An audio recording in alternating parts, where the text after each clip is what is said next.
A declaração final da cúpula do G20 se manteve da forma que foi alinhada entre os países e ignorou as restrições originais da Argentina.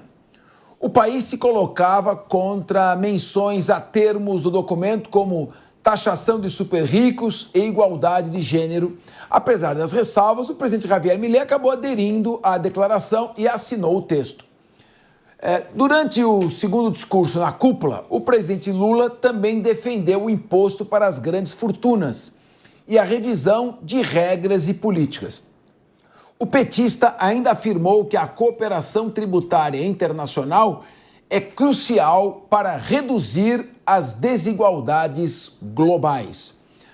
Ricardo Rous, claro que aí nessa reunião dos G20 tem muitos líderes de países que são de esquerda ou centro-esquerda. O Joe Biden, que é a esquerda americana, né? O Macron, Olaf Scholz, Keir Starmer, que não é tão esquerda como o Rishi Sunak, mas também é na Grã-Bretanha. Como você vê esse isolamento do Javier Milei, mas ao mesmo tempo a sua proximidade com o homem mais poderoso do mundo, que será o Donald Trump, a partir de 25 de janeiro do ano que vem. O Trump, inclusive, já se estranhou com o primeiro-ministro da Grã-Bretanha. Porque o Keir Starmer caiu na bobagem de apoiar explicitamente a Kamala Harris. E o Trump guardou isso no coração e disse que vai taxar todos os produtos da Grã-Bretanha. Se ele fizer efetivamente isso, ele quebra a Inglaterra, porque 300 bilhões de dólares é o que movimenta o comércio, é o principal parceiro comercial da Grã-Bretanha. Qual a sua avaliação sobre essa declaração do G20, que pode te repercutir, que parece que o ano que vem, com o Trump assumindo, essa declaração tende a perder sua importância? Capês, primeiro que não foi só o britânico que declarou publicamente apoio a Kamala Harris. Né? A gente tem que olhar internamente aqui para o Brasil, que nós tivemos algumas declarações aqui, como é que vai ser esse olhar, como é que o Trump entendeu isso. Mas essa declaração, esse documento final do G20, Capês, não sei, mas a impressão que eu tenho, e vale lembrar para a nossa audiência, que o Brasil estava na presidência do G20, por isso que esse encontro aconteceu no Rio de Janeiro, essa presidência é rotativa e termina já a presidência do Brasil. A minha opinião é um enxugar gelo que acabou acontecendo aí. Porque nós vamos ter a posse do presidente Trump, ou seja, da maior economia americana, de um player de fato importante nesse processo. Então a presença do Biden foi dar aquela passeada na Amazônia, virar mais um memezinho ali antes de sair, que foi o que aconteceu, ele andando para dentro da mata ali depois da declaração dele. Entregar 50 milhões, sem bússola. Ainda bem que não entrou muito longe, porque se entra não sai mais.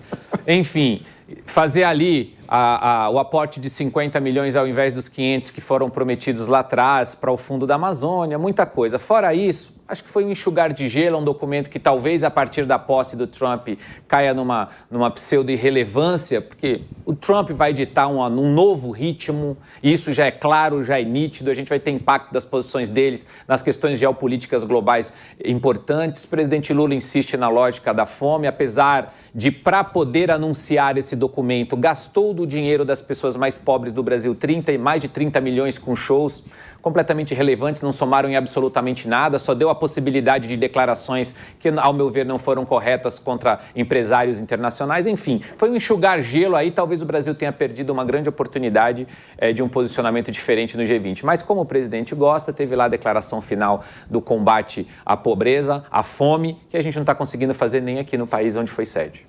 Nós estamos vendo aqui as imagens, os líderes se aproximando para cumprimentar o presidente Lula. Apareceu aqui o Olaf Scholz, apareceu o Emmanuel Macron, apareceu o Keir Starmer e apareceu o Joe Biden. Coronel Sérgio Marques, eu confesso que eu fiquei aqui tenso no deslocamento do Joe Biden até o Lula. Falei, será que ele vai conseguir chegar? Porque ele estava andando de uma maneira que esse Recep Erdogan, que está aqui da Turquia, e esse é o Biden que está chegando agora. Coronel, e a gente fica sempre torcendo por ele para que ele consiga concluir a caminhada. Então ele vai, eu queria que o seu comentário, olha, ele está indo, ai meu Deus. Não vai. Vai conseguir? Olha lá, acho que chegou. Coronel Sérgio Marques. Bom, essa declaração que foi feita ontem, só lembrando, né, começou ontem o evento e ontem nós já tivemos a declaração, porque já há 8 dias os diplomatas dos diversos países já estavam trabalhando nessa declaração em conjunto, que eu tive a oportunidade de ler essas 24 páginas, ela é extremamente progressista, né? Bom, alguns detalhes que chamaram a atenção na leitura desse progressista documento. é o quê? Tipo woke, assim? É mais woke? Extrema, só para você ter inclusive até os termos utilizados, empoderamento da mulher, essa situação de gênero. Mas o mais interessante é que eles falam de algumas guerras, eles condenam o terrorismo, mas em nenhum momento citam o Hamas ou o Hezbollah, inclusive como grupos terroristas. Eles também falam da necessidade da existência de 2 estados, né? O de Israel e mais o Estado palestino. Não citam os reféns israelenses que ainda estão de posse do Hamas desde o dia 7 de outubro de 2023. São 101, aproximadamente 70 ainda estão vivos. Então, nada é falado nessa declaração. Também eles falam sobre resolver os conflitos mundiais, mas não citam a Ucrânia, que foi invadida pela Rússia, não citam também a Rússia. Enfim, é uma declaração bem canhota, politicamente correta, vamos assim dizer. Bem de esquerda, né? Bem de esquerda. Muito bem. Priscila Silveira, reunião do G20, os líderes se reúnem, emitem uma declaração, e a impressão que eu tenho é que é uma mini-ONU. Ou seja, a ONU é um local para discussões longas, enfadonhas e inúteis. Parece que o G20 chegou a alguma conclusão, pelo menos alguns contratinhos foram fechados, pelo menos isso, né?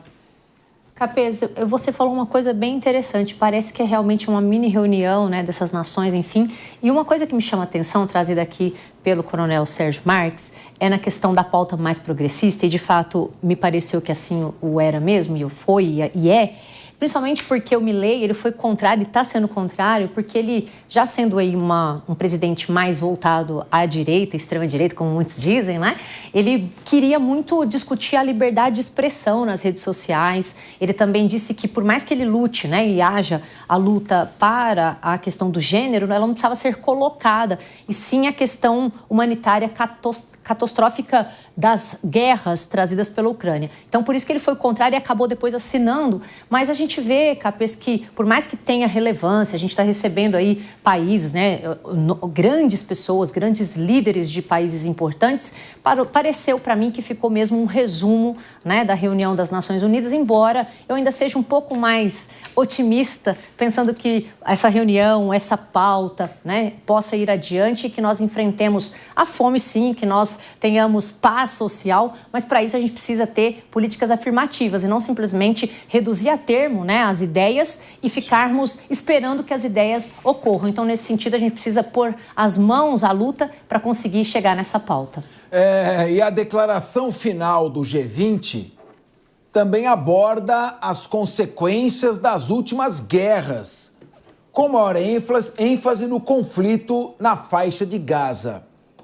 O documento aponta a necessidade urgente de expandir o fluxo de assistência humanitária e reforçar a proteção de civis, além de exigir a remoção de todas as barreiras à prestação de assistência humanitária em escala.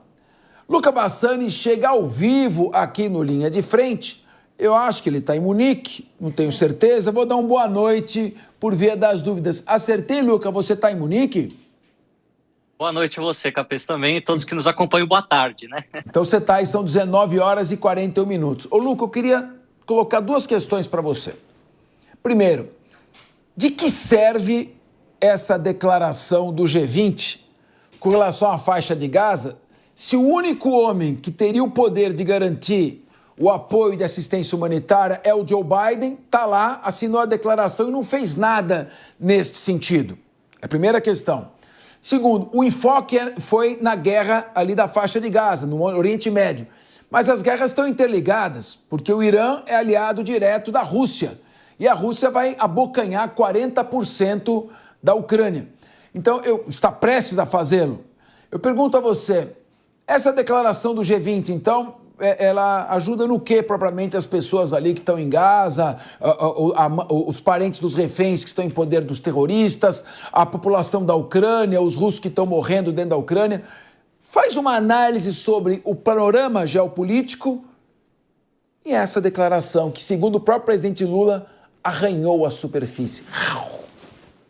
Olha, Capês, boa tarde novamente. Eu estava escutando o que vocês estavam falando e realmente é uma análise bastante correta de que seria uma mini ONU. Afinal, no G20 nós temos aí 19 países, mais a União Europeia e a União Africana, mas que representam 80% do PIB mundial e 64% da população mundial. Então, aquilo que é relevante para a economia do mundo se passa dentro do G20 muito mais do que em relação a outros países do mundo. E a gente não pode esquecer que o G20 começou em 1999, depois que era G33, voltou para G22, e aí o G20 surgiu em 99 como um dos principais fóruns econômicos entre os ministros da economia, os ministros do desenvolvimento de cada um desses países, para poder evitar crises globais de grandes proporções. E a gente vê que o problema é o mesmo que nós temos na ONU, são interesses contraditórios, interesses divergentes de países muito poderosos que lá dentro estão, seja os Estados Unidos, a China, a Índia e a Rússia, a União Europeia de um lado, os países do Oriente Médio representados pela Arábia Saudita, por exemplo, do outro. Então, é uma questão que, no ponto de vista prático, de trazer resoluções, é muito difícil que isso consiga surtir algum efeito. Mas vale a gente notar que a ausência dos culpados, a ausência nominal dos países responsáveis por essas guerras, ela dificulta qualquer tipo de responsabilização. Afinal, essa declaração ela é muito vaga. Elas dizem em relação à guerra da Ucrânia que precisam garantir a segurança alimentar no mundo e no leste europeu, que a paz seja reestabelecida. Não mencionam nominalmente nem a Ucrânia e nem a Rússia, que invadiu o território ucraniano. Quando falam do Oriente Médio, aí mencionam a faixa de Gaza e o Líbano, onde as populações civis estão sendo duramente afetadas e temos que garantir os mecanismos para que a ajuda humanitária chegue a essas pessoas, mas não mencionam o Hamas, que que tem sob sua custódia cerca aí de 70 reféns ainda, não mencionam o Hezbollah, também não mencionam o Israel, ou seja, eles estão sempre pisando em ovos para que todos os participantes assinem esse termo, que no fundo não resolve nada. Eles precisam redigir o texto de maneira bastante vaga, e aí a gente fica pensando de qual lado está o Brasil, de qual lado estão outros países automaticamente não alinhados. Fica essa pergunta. Infelizmente, a gente vê que não tem tido grande avanço em relação à paz em Gaza e à paz na Ucrânia. Muito provavelmente esse cenário possa ser alterado em janeiro, fevereiro e a partir do ano que vem, porque